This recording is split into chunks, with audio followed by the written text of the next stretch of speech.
मैं आशीष पालीवाल डाइट फिरोज़ाबाद से DElEd fourth semester के आपके विषय शैक्षिक प्रबंधन और शैक्षिक प्रशासन के अंतर्गत आज के प्रकरण शैक्षिक प्रबंधन के साथ। तो आज के इस वीडियो क्लास के हम शिक्षण उद्देश्यों के बारे में चर्चा करते हैं। इस वीडियो क्लास के बाद आप शैक्षिक प्रबंधन की परिभाषाओं को बता सकेंगे, शैक्षिक प्रबंधन के अर्थ को स्पष्ट कर सकेंगे और शैक्षिक प्रबंधन की विशेषताओं को बता सकेंगे। आज हम जिस युग में जी रहे हैं वह संगठनों का युग कहा जाता है, क्योंकि बिना संगठन के कोई भी कार्य सुचारू रूप से नहीं किया जा सकता। चाहे हमारा परिवार हो, अस्पताल हो, सरकार हो या स्वयंसेवी संस्थाएं हो, क्लब हो या बाजार हो, हमारे जीवन का प्रत्येक हिस्सा कहीं ना कहीं वो संगठन से जुड़ा हुआ है। कोई भी संगठन चाहे कितना ही बड़ा हो अथवा छोटा हो, वह बिना प्रबंधन के अपने लक्ष्यों और उद्देश्यों की प्राप्ति नहीं कर सकता। हम सभी जानते हैं कि किसी भी संगठन को बनाने के पीछे कुछ हमारे प्रमुख उद्देश्य होते हैं, जिनकी पूर्ति उस संगठन के निर्माण का प्रमुख कारक होता है। और वर्तमान समय में प्रबंधन हमको वह गुण सिखाता है जिसके द्वारा हम अपने संस्थानों के, हम अपने संगठनों के प्रभावी लक्ष्यों को प्राप्त कर सकें। इसी प्रकार अगर हम देखें कि प्रबंधन के सहारे ही कोई भी संगठन हो, वो हमारी निरंतरता और गुणवत्ता को बनाए रख सकता है। अब शिक्षा के क्षेत्र में अगर चर्चा की जाए तो विद्यालय वो भी एक संगठन है, और विद्यालय का संगठन मानवीय संसाधनों और भौतिक संसाधनों से मिलकर बनता है। अब हम चर्चा करते हैं अगर मानवीय संसाधनों के बारे में, तो शिक्षक, जो कि हम और आप, शिक्षक का कार्य केवल ज्ञान प्रदान करना ही नहीं होता है, बल्कि उससे यह अपेक्षा की जाती है कि वह छात्रों में अपेक्षित विचारों, आवश्यक कौशलों, क्षमताओं तथा नैतिक मूल्यों का विकास कर सके। इसी के साथ साथ उनमें प्रजातांत्रिक मौलिक तत्वों के प्रति विश्वास भी उत्पन्न हो। वर्तमान समय में केवल अध्यापन ही शिक्षक का कार्य नहीं है, अपितु शिक्षक का एक दायित्व है कि वह छात्रों के अंदर भावी जीवन के लिए प्रभावी प्रबंधन कौशलों का विकास कर सके। इसी के साथ साथ हमारा विद्यालय का कार्य क्षेत्र भी वर्तमान में निरंतर विस्तृत होता चला जा रहा है। विभिन्न प्रकार के क्रियाकलापों को विद्यालय के दैनिक सामान्य प्रक्रिया में सम्मिलित किया जा रहा है। इस प्रकार हम देख सकते हैं कि आज विद्यालय समाज की आवश्यकताओं के अनुरूप स्वयं को विकसित कर रहा है, और इस विकास की यात्रा में अभिभावकों और सभी सामाजिक वर्गों का सहयोग आवश्यक हो जाता है। इसी बिंदु पर आकर हम फिर से इस प्रबंधन की आवश्यकता को महसूस करते हैं, क्योंकि प्रबंधन ही हमको वह गुण विकसित करने में सहायता प्रदान करता है जिसके द्वारा हम सभी को शिक्षा के साथ साथ भावी जीवन के लिए एक संपूर्ण कौशल युक्त व्यक्ति प्रदान कर सकें। जैसा कि हमारा आज का टॉपिक है शैक्षिक प्रबंधन अर्थात एजुकेशनल मैनेजमेंट, तो इस शब्द की व्याख्या हमारे लिए समझना बहुत आवश्यक है कि ये शैक्षिक प्रबंधन हमको किस प्रकार अपने शैक्षिक उद्देश्यों की प्राप्ति करने में सहायक है। तो इस शैक्षिक प्रबंधन की जो अवधारणा है, इसको समझने से पहले आवश्यक है कि हम इसके शाब्दिक अर्थ पर ध्यान दें। ये आखिर शब्द कहना क्या चाहता है। शैक्षिक प्रबंधन अर्थात शिक्षा का प्रबंधन या शिक्षा से जुड़ा हुआ प्रबंधन या शिक्षा से जुड़े ये सभी व्यक्तियों का प्रबंधन, अर्थात शैक्षिक प्रबंधन एक बहुत व्यापक शब्द है। यहाँ पर एक शब्द बहुत प्रमुख सामने आ रहा है हमारे, जो कि है प्रबंध अर्थात प्रबंध करना। तो प्रबंध आखिर है क्या? प्रबंध मनुष्य की सभी क्रियाओं में एक अंतर्व्याप्तिक प्रक्रिया है। यह सभी प्रकार की सामूहिक और संगठित क्रियाओं को एकीकृत करने की एक शक्ति है। जैसा कि हम सभी जानते हैं कि कोई भी संगठन दो या दो से अधिक व्यक्तियों से मिलकर बनता है, और उस संगठन को बनाने के पीछे हमारा कोई एक विशेष उद्देश्य होता है, जिसकी प्राप्ति के लिए संगठन से जुड़े सभी लोग सामूहिक रूप से प्रयास करते हैं। यहाँ पर प्रबंधन बहुत महत्वपूर्ण हो जाता है। क्यों? क्योंकि जब दो या दो से अधिक व्यक्ति अपने सामान्य उद्देश्यों की प्राप्ति के लिए सामूहिक प्रयास करते हैं तो उनकी क्रियाओं और उनके प्रयासों को समन्वित किया जाता है, आपस में कोऑर्डिनेट किया जाता है। इसके अतिरिक्त जो हमारे पास उपलब्ध संसाधन होते हैं उनको भी संगठन एक अधिकतम रूप से प्रयोग करना चाहता है, जिससे हमको अनुकूलतम परिणामों की प्राप्ति हो सके। और यहाँ पर जो प्रबंधन है हमको अपने उद्देश्यों की महत्तम प्राप्ति में सहायता करता है। हमारे संगठन के जो पूर्व निर्धारित उद्देश्य होते हैं उनकी प्राप्ति के लिए जो हमारे मानवीय प्रयास हैं, उपलब्ध संसाधन हैं, उनको एकीकृत करके उन्हें कार्यात्मक और फलदायक बनाने की जो प्रक्रिया है वही प्रबंधन कहलाती है।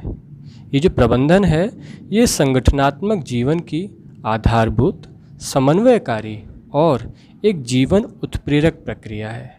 यहाँ पर एक बात ध्यान देने वाली है, जैसे जैसे हमारा संगठन जटिल स्वरूप धारण करता है वैसे वैसे प्रबंधन की महत्ता बढ़ती जाती है।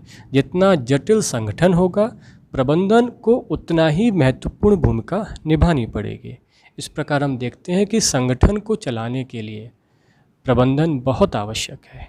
और हमारा विद्यालय जो कि एक शैक्षिक संगठन है, यहाँ पर भी विभिन्न प्रकार के मानवीय संसाधन, भौतिक संसाधन हमारे शैक्षिक उद्देश्यों की प्राप्ति के लिए, बच्चों के सर्वांगीण विकास के लिए, समाज को उसके लक्ष्यों की प्राप्ति में सहायता करने के लिए एक बहुत महत्वपूर्ण भूमिका निभाता है।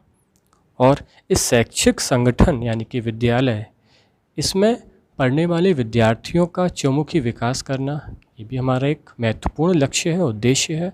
और इस लक्ष्य की प्राप्ति के लिए हमारे जो इस व्यवस्था जुड़े हुए लोग हैं उन्हें प्रबंधन की जानकारी होना बहुत आवश्यक है। तो शैक्षिक प्रबंधन, अब हम यहाँ पर बात करेंगे विद्यालय से जुड़े हुए। तो जो हमारा शैक्षिक प्रबंधन है वो 4 तत्वों से मिलकर बना होता है। इसमें पहला तत्व है हमारा भौतिक तत्व। भौतिक तत्व के अंदर हमारा विद्यालय भवन है। विद्यालय भवन के अंदर उपलब्ध फर्नीचर हैं, पुस्तकालय है, प्रयोगशाला है, वर्कशॉप है, खेल का मैदान है, हॉस्टल है और उपलब्ध संसाधन, ये सभी भौतिक तत्व के अंतर्गत सम्मिलित होते हैं। फिर आता है हमारा मानवीय तत्व। इसके अंतर्गत छात्र, शिक्षक, प्रधानाचार्य, प्रबंधन कमेटी के सदस्य, शिक्षा विभाग के अधिकारी, प्रमुख शिक्षाविद जो अपने महत्वपूर्ण सुझावों के द्वारा विद्यालय कार्यप्रणाली को संचालित करने में सहायता करते हैं, विद्यालय पर्यवेक्षक आदि सम्मिलित होते हैं। हमारा नेक्स्ट इसमें तत्व है वित्तीय तत्व, फाइनेंशियल। ये किसी भी शैक्षणिक संस्था के वित्तीय मुद्दों, जैसे हमारे विद्यालय कॉलेज की फीस, उसको प्राप्त होने वाले विभिन्न अनुदान, विद्यालय का कोष, वो इसके अंदर सम्मिलित होते हैं।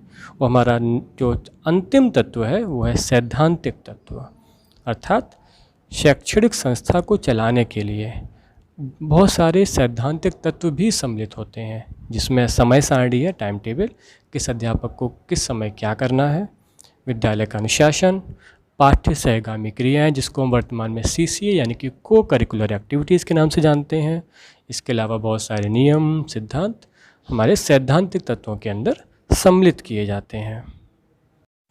अब हम चर्चा करेंगे शैक्षिक प्रबंधन से जुड़ी हुई कुछ परिभाषाओं के बारे में। तो इसमें सर्वप्रथम हम बात करेंगे हेराल्ड कुटच द्वारा दी गई परिभाषा। उनके अनुसार औपचारिक रूप से संगठित वर्गों के साथ तथा उनके द्वारा कार्य करवाने की कला ही प्रबंध है। जेम्स एल लुंडी कहते हैं, प्रबंध मुख्यतः विशिष्ट उद्देश्यों की प्राप्ति के लिए दूसरों के प्रयत्नों को नियोजित, समन्वित, प्रेरित और नियंत्रित करने का कार्य है। वहीं गुलिक के अनुसार प्रबंध शास्त्र किसी संस्था के मानवीय और भौतिक संसाधनों के प्रभावपूर्ण प्रयोग से है। जॉर्ज टेरी अपने मत में कहते हैं कि प्रबंध लोगों से कार्य करने की कला है। वहीं हेनरी फेयोल का कहना है कि प्रबंध करने से आशय पूर्वानुमान लगाने एवं योजना बनाने, संगठन की व्यवस्था करने, निर्देश देने, समन्वय करने और नियंत्रण करने से है। इन सभी परिभाषाओं के अगर हम इनको सामान्य रूप से सम्मिलित करने का प्रयास करें, इन सभी के मूल तत्वों को लेकर एक जनरल परिभाषा, जनरल डेफिनेशन बनाने का प्रयास करें, तो हम कह सकते हैं कि प्रबंध एक विशिष्ट प्रक्रिया है जिसके अंतर्गत सामूहिक प्रयासों की सहायता से मानवीय और भौतिक संसाधनों का उपयोग करके संगठनात्मक उद्देश्यों की प्राप्ति की जाती है। इसका क्षेत्र अत्यंत व्यापक है और इसमें प्रमुख रूप से हमारा नियोजन, निर्देशन, अभिप्रेरण, समन्वय और नियंत्रण, यह कार्य प्रमुख रूप से शामिल होते हैं।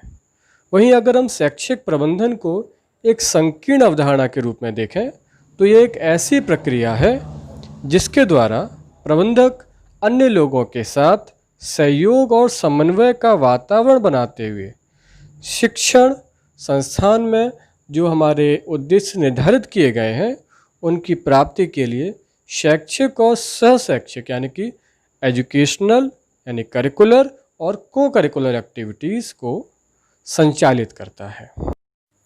जैसा कि हमने देखा कि शैक्षिक प्रबंधन एक बहुत ही व्यापक अवधारणा है जो बहुत सारी प्रक्रियाओं, विशेषताओं को अपने अंदर समाहित रखती है। तो अब हम शैक्षिक प्रबंधन की कुछ प्रमुख विशेषताओं पर एक संक्षिप्त चर्चा करते हैं। तो शैक्षिक प्रबंधन की सबसे पहली विशेषता ये है कि वह एक डायनामिक प्रोसेस है, गत्यात्मक प्रक्रिया है। क्यों? क्योंकि शैक्षिक प्रबंधन समय, परिस्थितियों, वातावरण के अनुसार अपने आप को बदलती रहती है और स्वयं को उसके अनुसार ढाल लेती है। इसी प्रकार शैक्षिक प्रबंधन एक सामाजिक प्रक्रिया भी है क्योंकि इसमें हमारा जो मानवीय संसाधन है वो एक विशिष्ट भूमिका निभाते हैं। उनको किस प्रकार से, किन परिस्थितियों में किस तरह से कार्य करना है, ये प्रबंधन एक सामाजिक प्रक्रिया के रूप में निर्धारित करता है। मानवीय संसाधनों से वांछित परिणामों की प्राप्ति की दिशा में ये उनको क्रियाशील बनाता है। इसलिए हम कह सकते हैं कि शैक्षिक प्रबंधन सामाजिक प्रक्रिया के तौर पर बहुत ही महत्वपूर्ण है। इसी प्रकार शैक्षिक प्रबंधन के अंदर एक संगठित प्रक्रिया भी होती है, एक ऑर्गेनाइज्ड प्रोसेस है शैक्षिक प्रबंधन, क्योंकि इसमें जो शैक्षणिक उद्देश्य हैं उनकी प्राप्ति के लिए जो भी व्यक्ति उसमें सम्मिलित हैं उनको एक संगठन के रूप में एकजुट होकर कार्य करना पड़ता है।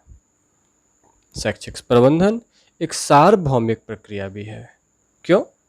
क्योंकि इसकी जो प्रक्रिया के तत्व हैं जैसे नियोजन, संगठन, नियुक्तिकरण, निर्देशन और नियंत्रण, ये सभी किसी भी देश की और किसी भी संस्कृति की शैक्षिक संस्थाओं में एक सामान्य तौर पे आपको ये सभी तत्व मिलेंगे। इस प्रकार हम कह सकते हैं कि शैक्षिक प्रबंधन एक सार्वभौमिक प्रक्रिया भी है।